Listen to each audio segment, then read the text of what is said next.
Amado Padre Juarez, estimado diácono, querido povo de Deus, vocês que estão presentes aqui e também nos acompanham pelas redes sociais. A terra está envolta em trevas. Nós hoje, através da liturgia, e a liturgia tem esse poder de atualizar o que aconteceu há 2000 anos, atualizar para o dia de hoje, para esta celebração, não uma missa. Esta celebração, inclusive, é composta de 3 partes. Primeira, liturgia da palavra, que acabamos de ouvir. Segunda, adoração da Santa Cruz. Terceira, comunhão eucarística. E as hóstias consagradas que comungaremos, portanto, não foram hoje consagradas, mas sim ontem. Porque estamos envoltos em uma única celebração.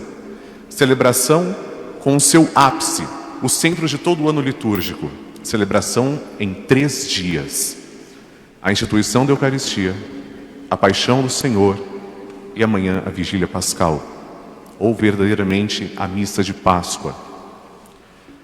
Todos os santos chamam a celebração de amanhã de mãe de todas as celebrações, porque de fato ela é importante. Cabe-nos uma reflexão. Hoje é um dia de tristeza? 2 realidades podem entrar em nosso coração hoje. Tristeza, sim, a igreja veste o luto. A igreja está de luto porque o seu Senhor foi crucificado. Mas, ao mesmo tempo, e não antagonicamente, mas com um mistério de fé, hoje também é um dia de alegria. Mas diferente da alegria de confraternizar com os amigos, de fazer churrasco, não é essa alegria. É uma alegria santa. A alegria de saber que hoje o céu foi aberto para nós. Por causa dos meus pecados, e muitas vezes nós temos a tendência a dizer, Jesus morreu por todos. Se por um lado essa afirmação é verdadeira, também pode ser perigosa, porque me isenta de refletir sobre os meus pecados. Eu posso pensar, Jesus morreu pelo outro, muito bem, isso é verdade. Mas onde fica a concepção pessoal? Foi pelo meu pecado. Diga para si próprio e pense. Eu olho para mim hoje e digo, Padre Lúcio, foi pelo teu pecado, pela tua miséria, pelo teu egoísmo, pela tua ganância, que Jesus morreu. Falta-nos um pouco de compreensão, penso muitas vezes, refletir sobre isso. É por minha causa, eu deveria estar pagando esse preço. Mas por quê? Eu não roubo, não mato, mas eu sou portador do pecado original. Santo Agostinho ensina, a igreja, com sua sabedoria, a igreja não erra nunca em questões de fé, nunca, jamais. A igreja ensina, todos somos solidários no pecado original. Todos. Então é por meu pecado, por minha causa, por minha culpa, que Jesus morreu. Eu merecia estar lá, mas Ele fez isso por mim. Ele se compadeceu de mim, Ele teve compaixão. Hoje nós meditamos a paixão do Senhor. O que significa paixão? Paixão é sofrimento. E compaixão, do latim cum, que é com, passio, passão. Compaixão é sofrer com. Olhemos para as outras religiões, antigas, orientais, ocidentais, politeístas ou monoteístas. Nós com certeza observaremos religiões que têm uma concepção de um Deus distante, longe. Raios e trovões, manifestações, teofanias. Mas onde está a originalidade do catolicismo, do cristianismo? É a única que eu conheço, e já estudei muito religião, outras religiões. Na teologia somos obrigados até para compreender a fé que professamos. Santo Agostinho também dizia, compreender para crer, e crer bem. Onde está a originalidade da nossa religião? Temos um Deus infinitamente bom que desce. Esse movimento de descida permite a nossa subida. Se por um lado, pelo pecado de Adão, estavam fechadas as portas do paraíso para nós, agora elas estão abertas. Por isso a alegria. Vejam, duplo sentimento. Tristeza, sim, Jesus morreu por mim, pelo meu pecado, pela minha miséria. Eu deveria ter pago isso. Mas alegria também. Alegria porque Jesus abriu de novo as portas dos céus. E se você é cristão, mas para aqui na Sexta-feira Santa, você não celebra a Páscoa do Senhor, aí sim, a celebração de hoje é só tristeza. Somente a tristeza toma conta do seu coração. Mas se você é cristão, se você faz o que a igreja pede, há 2000 anos, você não para na Sexta-feira Santa, porque infelizmente há uma tendência. Na Sexta-feira Santa, muitas vezes as igrejas lotam, mas na vigília pascal ou no próprio domingo de Páscoa, esse número diminui. Estranho. Nós sabemos que não há ressurreição sem paixão. É impossível Cristo ressuscitar se não estivesse morto. Isso é procedente, correto. Mas nós devemos também alimentar o nosso coração hoje com a esperança do amanhã, que fará parte também da mesma celebração. Jesus ressuscita. O que particularmente chama a atenção? Várias frases, nós teremos oportunidade depois da procissão de refletir sobre as 7 últimas palavras de Jesus na cruz. Mas uma em particular me tocou ainda ontem, quando o Padre Juarez falava sobre a instituição da Eucaristia, dizendo, aliás, testemunhando que ele tem que conter a emoção quando olha para a Eucaristia, dizendo, como pode o próprio Deus estar aqui diante de mim? Ontem, ao ouvir essas palavras, eu também fui às lágrimas. Mas não as lágrimas por teatro. A igreja não faz teatro. Muitos grupos fazem uma encenação da paixão do Senhor e é louvável. Mas o que acabamos de ver, o maestro, todo o coro, a igreja participando, não é teatro. É uma solene liturgia. É diferente. E quando hoje, se chorarmos, às escondidas, ou se manifestarmos nossa emoção, é porque de fato estamos diante de um Deus crucificado, de um Deus que se esvazia de si mesmo. Pois bem, a frase que me veio hoje, ao ouvir a paixão do Senhor, que mais tocou profundamente é: por que me bates? Os lamentos do Senhor, que também ouviremos, expressam o que Jesus sentiu. Por que me bates? Por que me maltratais? Por que fazeis isso comigo? Eu te tirei do Egito. Eu fiz tudo por você. Eu te fiz o bem e você me responde com o mal. Você pecou. Você errou. Eu consertei. Eu vim te salvar. E mais uma vez você me crucifica. Mais uma vez você me bate. O Evangelho de São Lucas, em minha opinião particular, como teólogo, é o Evangelho que nos propõe mais detalhes. Lucas é aquele que dá detalhes sobre a amizade de Caifás e Pôncio Pilatos. São João é muito profundo teologicamente, mas Lucas é mais detalhista. Historicamente, existe um trecho que meditamos na Paixão do Senhor do Domingo de Ramos, e esse detalhe é importantíssimo.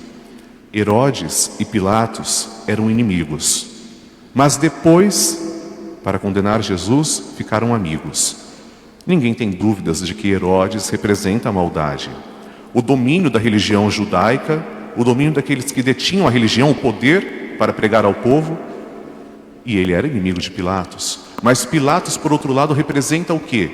Não representa a bondade, representa a indiferença. Pilatos até quis salvar Jesus, não estava querendo condená-lo, mas Pilatos lavou as mãos. Ficou com medo de ser castigado. Os judeus pressionavam: se não o condenas, tu não és amigo de César. E aí ficou com medo. Com certeza, o coração de Pilatos e as pernas tremeram nesse instante. Qual foi o lado que Pilatos escolheu? Dá para ficar em cima do muro? Não, é impossível. Nós sempre escolhemos um lado. E o evangelista Lucas diz que daquele momento em diante, Herodes e Pilatos ficaram amigos.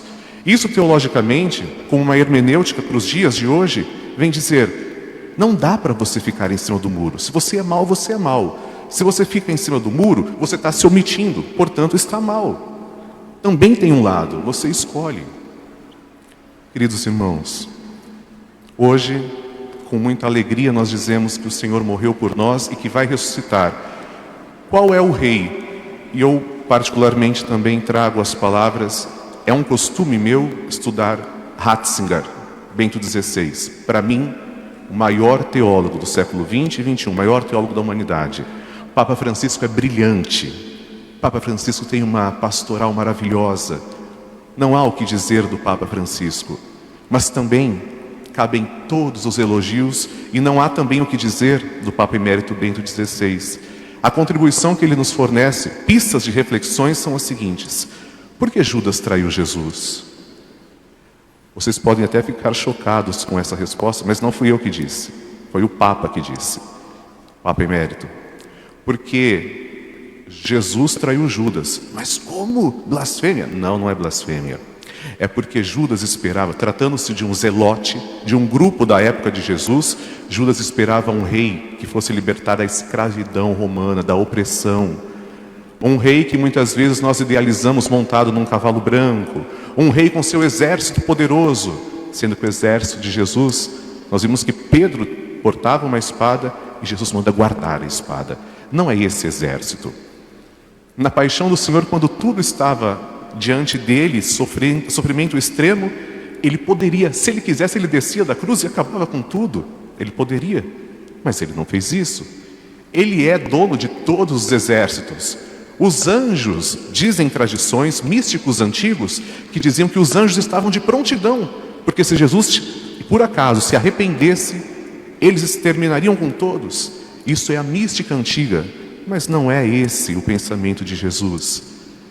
Meus queridos irmãos, por que Pilatos também diz, o que é a verdade? E Jesus não responde, porque Jesus estava dizendo para ele, eu sou a verdade, você está diante da verdade.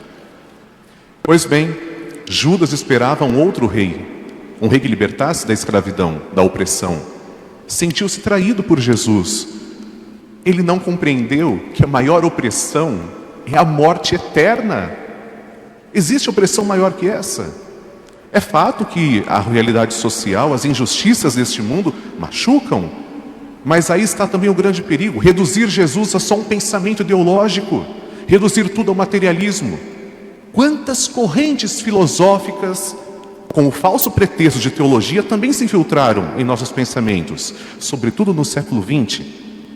A igreja alerta para o perigo do materialismo, de reduzir tudo para a matéria, porque exatamente é o pensamento de Judas, do traidor. Jesus veio libertar você, a mim, do teu pecado. Isso nenhum grande líder pode libertar. Nenhum político pode fazer, somente o próprio Deus.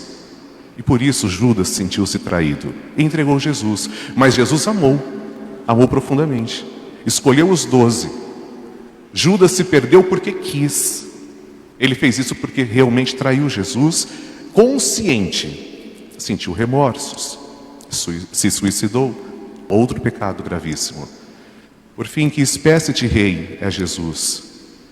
Lendo a literatura germânica, por exemplo, o rei Ludwig II da Baviera, conhecendo, quem já teve oportunidade de conhecer ou ver algum vídeo sobre... Cito esse castelo porque é um dos mais famosos de todos, o castelo de Neuschwanstein.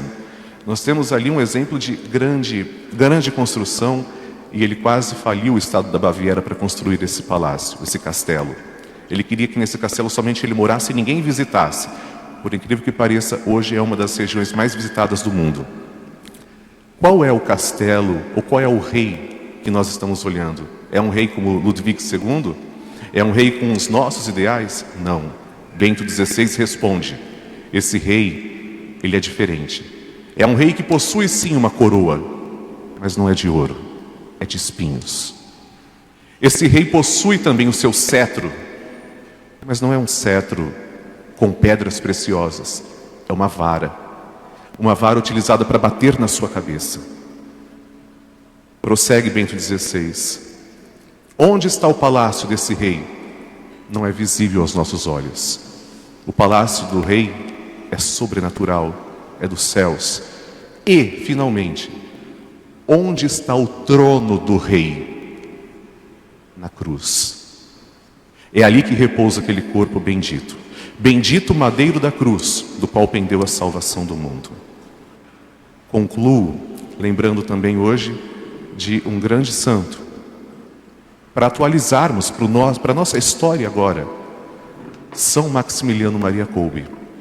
Na época do nazismo, Maximiliano era polonês, os nazistas prenderam diversas pessoas, muitos indo para os campos de concentração, inclusive judeus, e no meio a tanta tortura, porque 3 fugiram, então o general alemão, o general responsável pela Gestapo, pediu que 10 fossem sacrificados.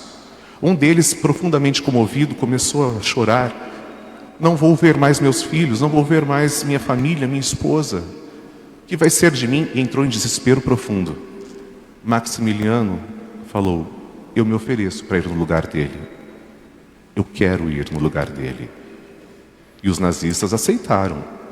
E assim, trancado no calabouço, Maximiliano ficou sem comer, sem beber, sem alimentar. Às vezes que espiavam como estava a situação dele, ele estava sorrindo. Os guardas testemunham isso, hein? Os guardas, sorrindo, ou de joelhos, ou sentado rezando. Um de seus companheiros de cela, por fim, atesta o seguinte: Maximiliano estava num estado cadavérico, sem forças, mas não se queixava. Muita semelhança com Nosso Senhor, não é? Não se queixava, continuava ali, como ovelha levada ao matadouro, sem abrir a boca. E por fim, para que Maximiliano finalmente morresse, porque eles já não esperavam tanto, já queriam chegar ao fim, ofereceram-lhe então uma injeção para que ele entregasse a sua vida. Sabem qual foi o gesto dele? Cadavérico e quase sem forças, ele fez assim: eis meu braço. Faça o que tem de fazer. Meus irmãos, Jesus morreu por nós. Essa dupla realidade de tristeza, mas também de alegria e de esperança, é que deve contaminar os nossos corações, contaminar no bom sentido, encher os nossos corações com a certeza: você é filho amado, foi por ti.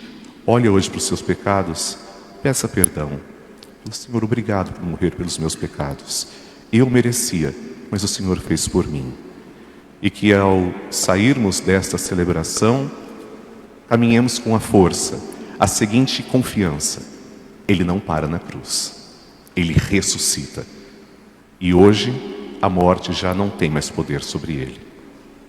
Louvado seja nosso Senhor Jesus Cristo. Para sempre seja louvado.